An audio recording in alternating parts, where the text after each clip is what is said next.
What is happening, everybody? MG here. MG Covers bringing you a brand new sports handicapping video. Title of this video is a sports betting home run model. Super excited to show you this. It's going to be very educational, especially those of you that are wanting to learn to build models. This is a great example, great teaching points in this video. If you follow me for the first time or watching this video for the first time, I greatly appreciate you subscribing to the channel. Ton of content on my channel related to sports betting and basically how to do this business, build models, handicapping, etc. If you follow me on social medias, MG Covers, covers spelled with the Z, also the same screen name on Twitter as well. Give out a ton of content for free there. And also have something on Fridays called Free Fridays. I give out all my lines for all sports. And so if you simply follow me on Instagram, you'll be able to see those lines every Friday. Okay, let's dive into this. Super excited.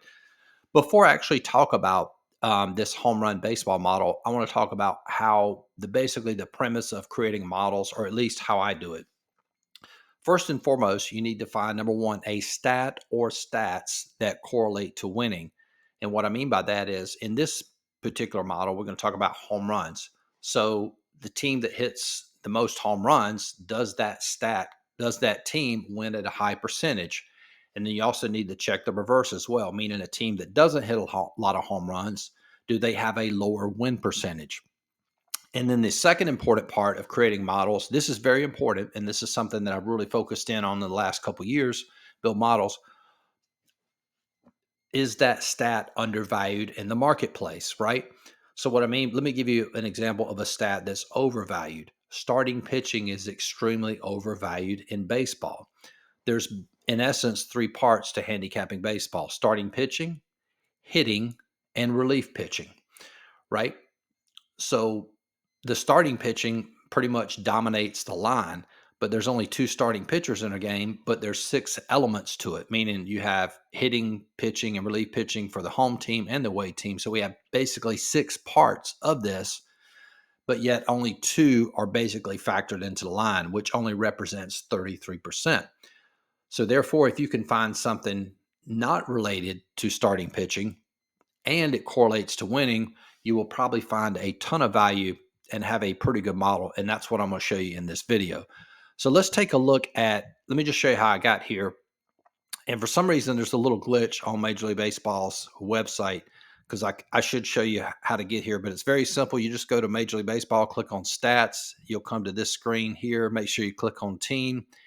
And where you see this right here, you want to make it go to the last 15 days. And we're going to talk about that as well and why we're doing that. So it's got all the home runs listed here. For example, Baltimore in the last 15 days has hit 24, Milwaukee 21, so on and so on. We have them in order all the way down to Chicago White Sox have only hit 4 home runs. Okay. So that's where you find the stats. Now, the reason this is important, why I use the last 15 days, because it gives us a little bit bigger sample size of home runs, meaning a good team that's a good hitting team, they might go several games without hitting a home run. So we need a little bit bigger sample size than, say, last 7 days or last 10 days. All right. So that's that. Now, this next page over here, all I did was I just created a Google sheet. All right. Same deal here. I just copied this in here. You can see Baltimore there at 24. Now, first thing I want to show you is when you're structuring a model, you have to find out, does that stat or stats correlate to winning? So what I did was I took the last 10 games and we looked at the record of each of these teams. So we're going to look at the top 7 home run teams that hit the most home runs in the last 15 days. What is their record over the last 10? Baltimore 7-3, winning record. Milwaukee 6-4, Boston losing record. And what's interesting, when you see a team like Boston and Houston, you say, why do they have losing records? Probably a stat that's not related to home runs, meaning they might have poor pitching or they might have a poor bullpen. Yankees are 6-4, Cubs are 6-4, Kansas City is 7-3, Mets are 8-2. So the top 7 teams, 5 of those top 7 that have hit the most home runs have winning records. And if you add that up together, it's 45-33, meaning teams that hit a lot of home runs have basically a 58% win percentage based on how I structured it here. So that stat So you ask yourself, does that stat correlate to winning? It does. And let's do the same with the bottom. So I think I used the last. Yeah, we'll go through this. White Sox 4-6, San Francisco 5-5, St. Louis 4-6, Tampa 6-4, Toronto 6-4, Texas 4-6, and of course, probably the worst team in baseball, White Sox 2-8, for a combined record of 31-39, 44% win percentage. So not as low as we would like it to be, but there is a distinct correlation, meaning teams that hit a lot of home runs have a high win percentage, teams that don't have a lower win percentage. And if you just stop and think for a second, how many people would even think about creating a model strictly based on home runs? Probably nobody, right? So therefore, we know that in the sports betting space, this is going to be home runs are going to be extremely undervalued. All right, so the next thing I want to do, let's go over here and we're going to actually not really convert it into a line, but you could. I might make a separate video and show you how you could do this. But what I'll do is I'll take a look at yesterday's games and we'll just kind of show you how I would structure this. All right, the first game we're going to look at, let me pull this up. Let's take a look at Minnesota and Baltimore. All right. And we'll basically look at any line that's minus 150 or less, meaning like if it's greater than minus 150, we won't play that. All right, so Minnesota, Baltimore. So we go back to the model now. So Baltimore, you can see here, has hit 24 home runs. And we'll look down until we find Minnesota. There's Minnesota, has hit 14. So the way I could create a line for this. I could show you how to do this, but for the sake of this video, we'll just look at differential. So there is a 10-point differential in favor of Baltimore. So we have significant value based on this model in favor of Baltimore, and Baltimore wins that one 4-2. Okay, let's look at another one. Let's take a look at Pittsburgh and Minnesota. I'm sorry, Pittsburgh and the Mets.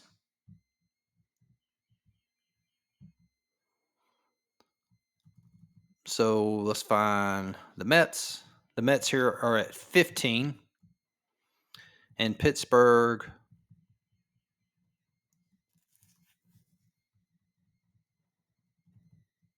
(15-12). So this is probably where I would draw the line. You would have to test this. Again, I haven't done an elaborate back test on this, but I think 3-point differential might be a starting point, meaning like if it's less than 3 points, you wouldn't play it. So here we have a 3-point differential. So for the sake of this video, we would say that would be a play.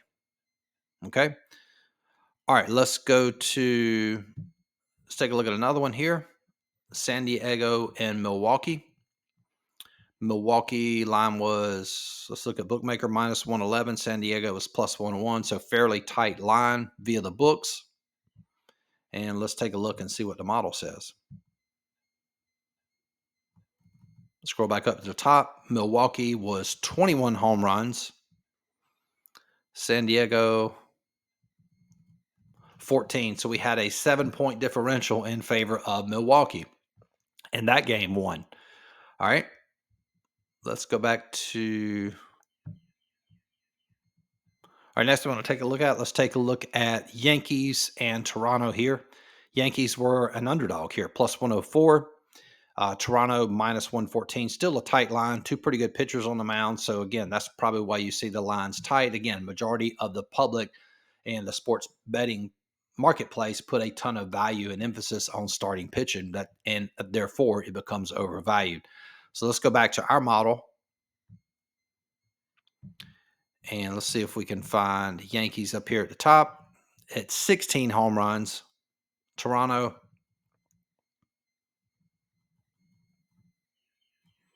way down here at the bottom at 9. So we have a 7-point differential in favor of the Yankees. Yankees won that one.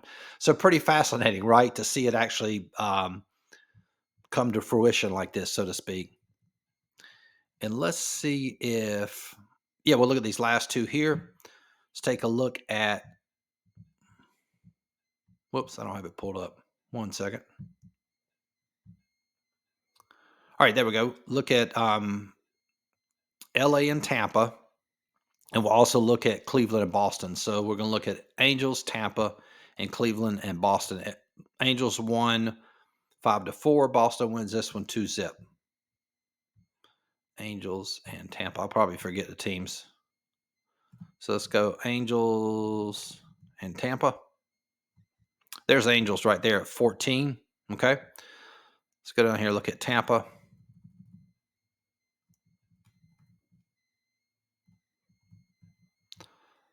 Tampa has 9, so we have a 5-point differential in favor of the Angels. Angels won. And let me go back. And then Cleveland and Boston, our last one we're going to do here. See if we can find Cleveland. Cleveland's at 13.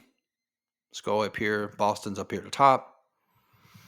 Boston's at 20. So we have a 7-point differential in favor of Boston. So they won. I think there was a loss in here. I don't want to bog down the video. There might have been 2 losses there, but you can definitely see the correlation and how you would structure that. Again, and let me preface this by saying this isn't something that I've tested that I would urge you to go out and start uh, wagering real dollars on this, but it's kind of a starting point of how I create models. There is definitely a correlation to the amount of home runs you hit as it relates to win percentage, and the opposite is true as well. Now, to have a quote complete model, there might be a pitch and stat that you could incorporate, or maybe simply testing this model long term. Maybe it would work, maybe it wouldn't work, but it's definitely a starting point of how you would create a model and structure one. So hope this helps. I might do a part 2, might make it a coaching video for clients showing you how I would actually create a line for these. And I might make it a public video, make this a part 2 series, not sure. But anyway, greatly appreciate watching this video. If you want access to all my lines for all sports, you can get that $50 a month. You also get access to all my coaching videos, over 150 coaching videos on the website related to how to um, learn the art of sports handicapping. If you want access to everything I just mentioned, addition all my plays, $100 a month. And the best value is to join for a year. Instead of paying $100 a month, you can pay $4.99 one time, save about $600 off the monthly subscription. It's like getting an associate's degree in sports handicapping for $500. Like this video, subscribe to the channel. Talk to you guys soon. Peace.